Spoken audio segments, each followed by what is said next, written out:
మన మిర్యాలగూడెంలో సన్మాన పత్రాలు రాయటం అంటే మొదట జ్ఞాపకం వచ్చేది మన చంద్రయ్య మాస్టర్ గారు.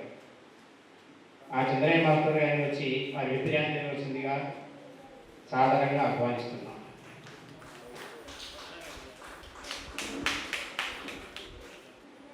ఈనాటి ఈ సాయం సంధ్యాకాలంలో మొదలైనటువంటి సామెతలతో హితబోధ శతకం ఈ సభా కార్యక్రమానికి అధ్యక్షత వహించినటువంటి మూర్తి గారు, సూలూరు సుబ్రహ్మణ్యం గారు, అలాగే తరగమల్ల రామచంద్రరావు గారు, పులిలాంటి కృష్ణమూర్తి గారు, ఈనాటి కవి మరి వారణాసి ఆంజనేయ శర్మ గారు, వారి సహధర్మచారిణి భాగ్యలక్ష్మి గారు, వరలక్ష్మి గారు. అంటే వారికి భాగ్యలక్ష్మి, వరాలిచ్చే లక్ష్మి భాగ్యలక్ష్మి ఇద్దరు ఒకరే కదా. భాగ్యం వల్ల వరమించిన తర్వాత అది భాగ్యంగా మారుతుంది. అమంత్రమక్షరం నాస్తి నాస్తి మూలమన ఔషధం అయోధ్య పురుషో నాస్తి.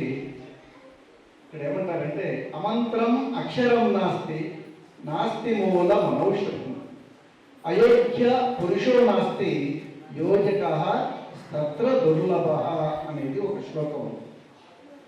ఇది ఎందుకు చెప్పారంటే సహజంగా దీని అర్థం ఏమిటి? అమంత్రం అక్షరం నాస్తి అంటే మంత్రానికి పనికిరాని అక్షరం లేదు. అలాగే అమంత్రం అక్షరం నాస్తి నాస్తి మూలం అనౌషధం, ఔషధానికి పనికిరాని వేరు లేదు.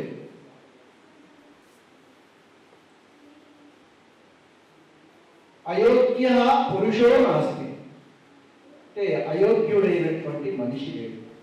కానీ ఏ అక్షరాలని కూరిస్తే మంత్రమవుతుందో, ఏ వేరుని ఏ ఔషధంగా మారిస్తే అది ఔషధంగా మారుతుందో,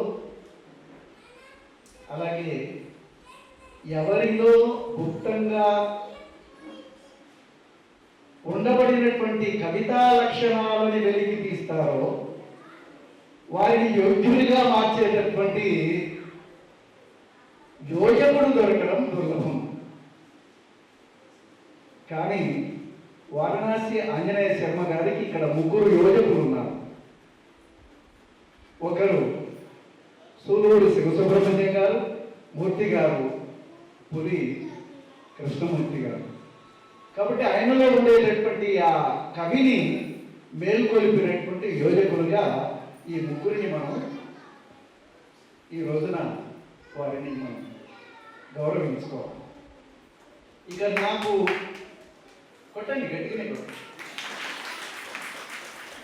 ఆపుకో. ఆనందాన్ని ఎప్పుడు కూడా మనం ఆపుకుంటే కొట్టడం వల్ల మనకు రక్త ప్రసరణ ద్వారా మెదడు చురుగ్గా పనిచేస్తుంది. ఇంకో గంట సేపు ఉపన్యాసాలు కూడా వినవచ్చు. సరే, ఇక్కడ ఆంజనేయ శర్మ గారితో నాకున్నటువంటి అనుబంధం, నేను కాలేజీలో లెక్చరర్గా పనిచేస్తున్నప్పుడే వారితో నాకు అనుబంధం పరిచయం ఉంది. ఆ తర్వాత ఇద్దరము కూడా కలిసి పనిచేశాం. ఆ అదృష్టం నాకు లభించింది. బగల్వాడ హై స్కూల్లో రామచంద్రరావు గారు ఎప్పుడైతే వారు 2010లో వెళ్ళారో 11లో నేను అక్కడికి వచ్చాను ఒక తెలుగు ఉపాధ్యాయునిగా. నేను తెలుగు పండితుడు కాదు, తెలుగు ఉపాధ్యాయుని మాత్రమే. వారు తెలుగు పండితుడు. ఎందుకంటే పండితుడు అంటే జ్ఞానం ఉన్నవాడు, జ్ఞానం తెలిసినవాడు. నేను కేవలము ఆ తెలుగు మాత్రమే చదువుకుని వచ్చిన వాడిని కాబట్టి నేను ఉపాధ్యాయుని మాత్రమే, పండితుడిని కాదు. అందుకని అటువంటి పండితుడితో కలిసి పనిచేయడం, నేను ఒక 2 సంవత్సరాలు పనిచేశాను. 13 వరకు వారు ఉన్నారు.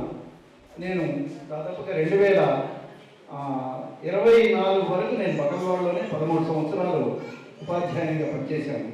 ఇది మరి వారితో కలిసి పనిచేసినందుకు నాకు లభించినటువంటి ఒక అదృష్టంగా నేను భావిస్తున్నాను. అలాగే వారి ఇంటికి వెళ్ళినప్పుడు మేము 1-2 సార్లు 1 గంట పైనే వారితోటి కలిసి మాట్లాడడం జరిగినప్పుడు వారి యొక్క వినమ్రత, వారి యొక్క ఆత్మీయత, వారి యొక్క సహృదయత ఇవన్నీ కూడా వారిలో నాకు కనిపించాయి. మేము హై స్కూల్లో పనిచేసేటప్పుడు కూడా ఎన్నో సందర్భాలలో మరి కలిసి కొన్ని విషయాలు మాట్లాడుకునేవారు. సబ్జెక్టుకి సంబంధించిన విషయాలు కానీ అవన్నీ కూడా వారు నివృత్తి చేసేవారు. ఆ తర్వాత ఆ సమయంలోనే వారు రాస్తున్నటువంటి కొన్ని పద్యాలని నేను ఇవి రాస్తున్నానండి, మీరు అంటే నాకు అంత స్థాయి లేదండి, మీ పద్యాలను చూసి సరిచేసి పదాలని లేదు మీరు కూడా ఒకసారి చూసి చెప్తే బాగుంటుంది అంటే చిన్నవాళ్ళని కూడా మరి వారు ఎంతో గౌరవించేటటువంటి వారి సంస్కారానికి నేను నమస్కారాలు తెలియజేస్తున్నాను. ఇక మనకు పద్యాలు, నీతి పద్యాలు అనగానే సహజంగా మనకు సుమతి, మరి వేమన, అలాగే కుమార శతకమని అనేక రకాలైనటువంటి మనకు భక్తి శతకాలు, నీతి శతకాలు, వైరాగ్య శతకాలు, అలాగే అనేకమైనటువంటి శతకాలు మనకు ఉన్నప్పటికీ మనకు బాగా ప్రజాబాహుల్యంలో అందరి నాలుకల పైన నాట్యమాడేటటువంటి పద్యాలు అంటే మనకు వేమన పద్యాలు, సుమతి పద్యాలు. కాబట్టి అనగననగ రాగ మతిశైలు నుండు తినగ తినగ వేము తీయనుండు సాధనవన పనులు సమకూరు ధరలోన విశ్వదాభిరామ వినురవేమ తల్లిదండ్రి మీద దయలేని పుత్రుండు పుట్టనేమి వాడు గిట్టనేమి పుట్టలోన చెదలు పుట్టవా గిట్టవా విశ్వదాభిరామ వినురవే. చాలా అలతి అంటే ఎవరికైనా అర్థమయ్యేటటువంటి పద్ధతులు ఆనాడు వారు అదొక ప్రజా ఉద్యమంగా తీసుకుని రాసేటువంటి పద్యాలు, మంచి నీతి పద్యాలు.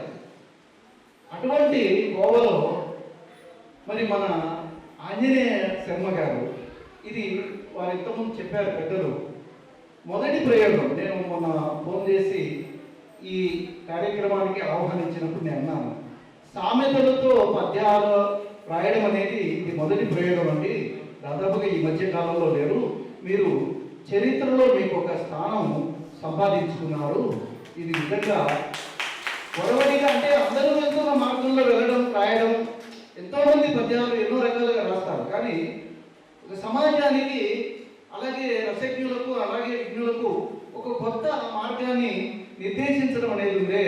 నిజంగానే వారు మరి కవిత్వమే రాయగలరా అని బిడియపడుతూనే తనకంటూ ఒక ప్రత్యేకమైనటువంటి కొన్ని పేజీలను ఆయన సృష్టించుకోగలిగాడు. అది చాలా గొప్ప విషయం. ఇక వారు, నేను ఆ రోజే అన్నాను, మీరు కూడా చాలా చక్కగా అందరికీ అర్థమయ్యే రీతిలోనే పదప్రయోగం చేశారు. ఆ పద్యాలు అందరికీ ఉపయోగపడేవి. ఈ శతకం వల్ల రెండు ఉపయోగాలు ఉన్నాయి. ఒకటేమో అందులో ఉండేటటువంటి నీతిని నేర్చుకోవడానికి అవకాశం ఉంటుంది, విద్యార్థులైనా సరే ఎవరైనా. రెండోది 100 సామెతలు ఈ పద్యాలు నేర్చుకోవడం వల్ల ఒక 100 సామెతలు మనకు కంటతా వచ్చే అవకాశం కూడా ఉంటుంది. అంటే ఈ విధంగా విద్యార్థులకు చక్కగా ఉపయుక్తమయ్యేటటువంటి ఈ మరి నీతి శతకం ఇది లైబ్రరీలో, ప్రతి పాఠశాలలో లైబ్రరీలో ఉండాల్సినటువంటి, గ్రంథాలయంలో ఉండవలసినటువంటి మరి శతకంగా నేను భావిస్తున్నాను. ఇటువంటి అద్భుతమైనటువంటి గౌరవానికి నాంది పలికినటువంటి శర్మ గారికి, వారి దంపతులకు మరి చాలా హృదయపూర్వకమైనటువంటి మరి వారికి నమస్సుమాంజలు తెలియజేస్తూ, సహజంగా అక్షరం అంటే నాకు అక్షరాలంటే, ఎందుకంటే మా తల్లిదండ్రులు ఎవరు కూడా అక్షర జ్ఞానులు కాదు, నిరక్షర కుక్షులు. కానీ మా అమ్మగారు పాటలు పాడేవారు. ఈ పాటలు అంటే మామూలుగా కలుపు పాటలు, ఈ పెళ్లి పాటలు, మంగళహారతులు, అవి ఉయ్యాల పాటలు సహజంగా నాకు ఆమె నుంచి వచ్చినటువంటి ఒక వారసత్వం. మా నాన్నగారు చదువుకోలేదు, మా అమ్మగారు చదువుకోలేదు, కానీ ఆమె ఏ పెళ్లిలోనైనా మంగళహారతులు పాడాలంటే మా అమ్మగారు పాడేవారు. ఎవరైనా పిల్లలు నిద్రపోవట్లేదంటే మా అమ్మగారిని పిలిచేవారు.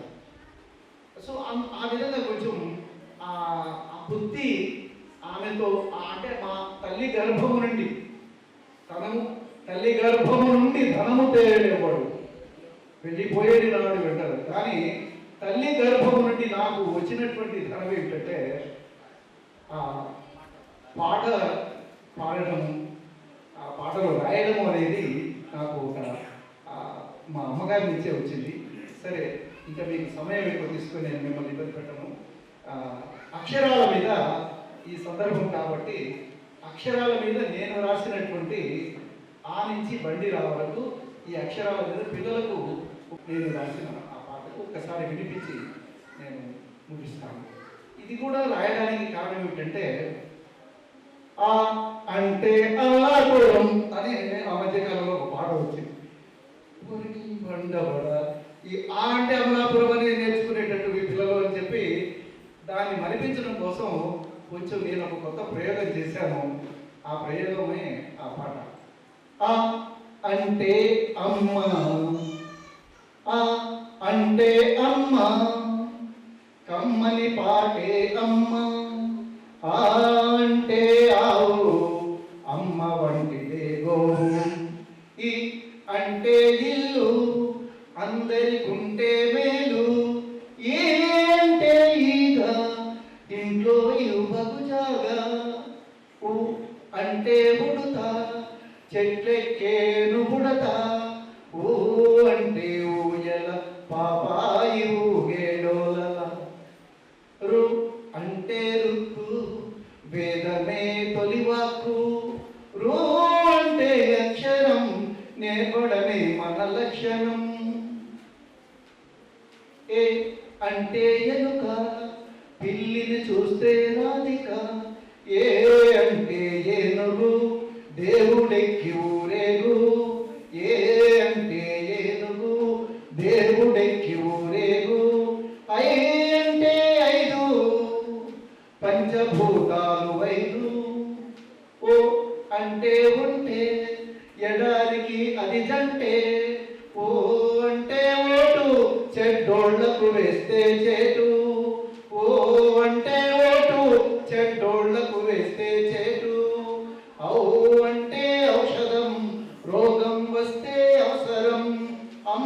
అంటే అందరం, కలిసి ఉంటేనే సుందరం.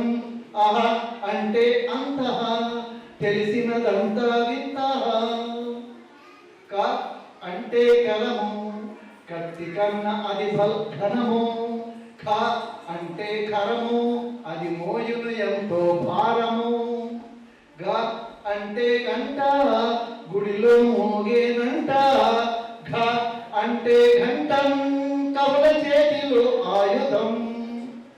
చ అంటే చదువు, చదువే తీయని మధువు. చ అంటే చదువు, చదువే తీయని మధువు. ఛ అంటే ఛత్రం, ఎండవానల రక్షణం. జ అంటే జనం, జనం ఉన్నదే దేశం. ఝ అంటే జశం, జరిలో చేయు విహారం. ట అంటే టమాటా, పేదవారి గది సపోటా. ట అంటే టమాటా, పేదవారి గది సపోటా. ఠ అంటే ఠాగు, జాతీయ గీతమే రసం. డ అంటే డబ్బు, అది పెరిగిన కొద్ది జబ్బు. ఢ అంటే ఢమరుకం, మోగిందా శివ తాండవం. అణ అంటే అణ, అది 6 పైసలేనన్నా. త అంటే తమ్ముడు, కలిసి ఉండాలి ఎప్పుడు. థ అంటే థమ్సప్, అది తాగిన ప్రాణం గప్చిప్. ద అంటే దండం, గురుదేవులకెప్పుడు పెడదాం. ద అంటే దండం, గురుదేవులకెప్పుడు పెడదాం. ధ అంటే ధర్మం, ధర్మమే జీవన మార్గం. నా అంటే నలక, కంట్లో పడితే కలక. ప అంటే పలక, పిల్లల చేతికి కానుక. ప అంటే ఫలం, తింటే మనిషికి బలం. బ అంటే బలపం, పలక బలపం నేస్తం. భ అంటే భయం, వదిలేయడమే నయం, వదిలేయడమే జయం. మ అంటే మనిషి, కృషి ఉంటే బ్రహ్మర్షి. మ అంటే మనిషి, కృషి ఉంటే బ్రహ్మర్షి. య అంటే యంత్రం, మనిషి చేసిన తంత్రం. ర అంటే రంగం, బతుకే నాటక రంగం. లా అంటే లడ్డు తీయని తిరుపతి లడ్డు. వా అంటే వర్షం ఎండిన చేలకు హర్షం. ష అంటే శంఖం ఊదావంటే భం భం. ష అంటే శంఖం ఊదావంటే భం భం. ష అంటే షరాబి తాగిన వారు గరీబి. ష అంటే షరాబి తాగిన వారు గరీబి. స అంటే సత్యం పలకాలందరూ నిత్యం. హ అంటే హరం భూమిని దున్నే బలం. ళ అంటే కళ చంద్రవంకవు కళ. క్ష అంటే క్షమత క్షమతే మనిషికి సమత. రా బండిరా రా అంటే రంపం చెట్లకు పాపం కంపం. ధన్యవాదాలు. ఒకే ఒక వారి మనసుకు అది ఒకసారి నేను ఇస్తాను. కలిమిలేములనగ కావడి కుండలే కలిమిలేములనగ కావడి కుండలే. రెంటి అందున సమదృష్టి వలయు రెంటి అందున సమదృష్టి వలయు. వచ్చుచుండు నవియు భాగ్యరేఖల బట్టి వినుర బుద్ధిమంత విషదముగను. ఎందుకంటే వారు కలిమి లేములు రెండు కూడా చూసినటువంటి వారు కాబట్టి ఆ రెండు కావడి గుణలు సమానంగా భరించినటువంటి వారు మరి ఆంజనేయ శర్మ గారు. అటువంటి ఇద్దరు చక్కని రత్నాలు, అట్లాగే వజ్రం డైమండ్ వంటి అమ్మాయి అల్లుడు గారు, వారి మనవడు మనవరాళ్ళు అందరూ కూడా మరి ఆ తాతగారి మరి ఆ నానమ్మ అమ్మమ్మ మరి అన్ని ప్రమోషన్స్ వచ్చినాయి అనుకుంటా ఆంజనేయ శర్మ గారికి. కాబట్టి నాయనమ్మ ప్రమోషన్ అమ్మమ్మ ప్రమోషన్ ఇవి రావడం చాలా జీవితంలో ఒక అద్భుతమైనటువంటి విషయం. మరి ఇటువంటి సమయంలో నాకు ఈ అవకాశం ఇచ్చినటువంటి వేదిక మీద కూర్చున్నటువంటి పెద్దలందరికీ, ఎందుకంటే శివసుబ్రహ్మణ్యం గారు మరి వారి అమ్మాయి శర్మల నేను డిగ్రీ కాలేజీలో పనిచేసేటప్పుడు ఆమె అక్కడ డిగ్రీ చదువుకుంది. నేను ఏదో నాకు వచ్చిన 4 తెలుగు మాటలు చెప్పే అదృష్టం నాకు అప్పుడు లభించింది. ఇప్పుడు ఆమె బహుశా జిల్లా సిఇఓ జడ్పీలో డిప్యూటీ డైరెక్టర్గా పనిచేస్తున్నారు. చాలా సంతోషం. మరి వారి ప్రెస్ ఉన్నప్పుడు ప్రతిరోజు వారి దగ్గరికి వెళ్ళి అక్కడ కూర్చొని మరి ఆ రోజు మేము మాట్లాడుకునేవాళ్ళం. చాలా ఆత్మీయులు వారు, చాలా పెద్దవారు. నేను చాలా వయసులో చిన్నవాడిని. నేను మొన్ననే డిసెంబర్లో నేను రిటైర్డ్ అయ్యాను. అంటే అట్లా కనిపించరు మీరు అంటారు, ఇక అది భగవంతుడి యొక్క నిర్ణయం. అలాగే పులి కృష్ణమూర్తి గారు, వారి శ్రీమతి గారు చక్కటి మరి పాటలు ఎప్పుడు కాంప్లెక్స్ సమావేశాలు జరిగినా వారి పాట లేకుండా కృష్ణమూర్తి గారు శ్రీమతి గారు మేము ఆ కార్యక్రమం ఉండదు. ఇక వారి మూర్తి గారు మరి కాటేపల్లి వారు, వారి బంధువు కాటేపల్లి కృష్ణమూర్తి గారని మా గురువు గారు ఎర్రబెల్లిలో పనిచేసినప్పుడు మా గ్రామం సొంత గ్రామం ముట్టుకూరు, వారి బంధువే. మరి లక్ష్మి వారి తమ్ముడు వారు కూడా నా శిష్యులే కేఎన్ఎం కాలేజీలో. అట్లాగే రామచంద్రరావు గారంటే నట కిరీటి, నట సార్వభౌమ, నవరస నటనా సార్వభౌమ. నాకు ఎప్పుడు మరి ఎస్వి రంగారావు గారిని వారి యొక్క నటన చూసినప్పుడు నాకు ఎప్పుడు కూడా రామచంద్రరావు గారు గుర్తొస్తారు. అట్లాగే ధర్మవరపు సుబ్రహ్మణ్యం గారు ఇద్దరు గుర్తొస్తారు. ఆయన క్యారెక్టర్ ఆర్టిస్టు, వారేమో అద్భుతమైనటువంటి మరి ఎస్వి రంగారావు గారు. ఎందుకంటే అటువంటి కంఠం నిజంగా మన మిర్యాలగూడకు ఒక అదృష్టం ఇటువంటి గొప్ప నటుడు పుట్టడం. మరి అటువంటి మరి పులి కృష్ణమూర్తి గారు వారు నిరంతరం ఒక సామాజిక కార్యకర్తగా ఉద్యమాలలో పనిచేస్తూ సంఘాలలో అనేక బాధ్యతలు నిర్వర్తించిన వారు. మరి అటువంటి పెద్దల ముందు మాట్లాడే అవకాశం నాకు ఇచ్చినందుకు సభాధ్యక్షులైనటువంటి మరి వారికి మూర్తి గారికి నేను ప్రత్యేకమైనటువంటి ధన్యవాదాలు తెలియజేస్తున్నాను.